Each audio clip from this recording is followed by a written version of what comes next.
I walked in front of Goliath every day, and the ground always seemed to obey him. That morning in the valley of Elah, I thought I was carrying a shield for a living God.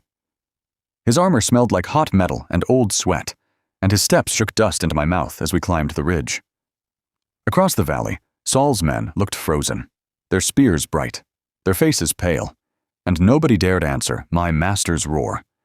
Then a boy came down with no armor, no sword, and no fear I could understand.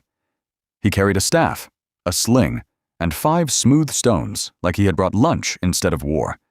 The men behind him started whispering, not like soldiers, but like starving people who had just smelled fresh bread. I laughed first, because everyone did, but the sound died fast when he spoke.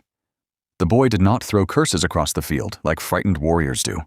He said he came in the name of the Lord of hosts, and the air itself felt sharper when he said it.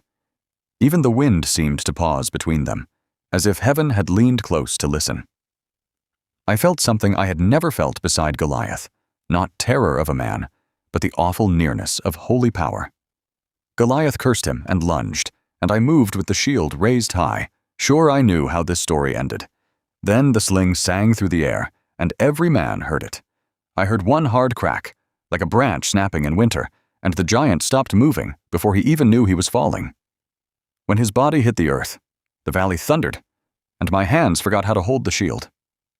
For one stunned breath, both armies stood still and forgot to shout. Then the armies broke apart like clay jars under a hammer, and Israel's cry rolled over us like a storm. That day, I learned that strength without God is only heavy flesh and metal. A boy with a sling changed the valley because he believed God was already there before the battle began.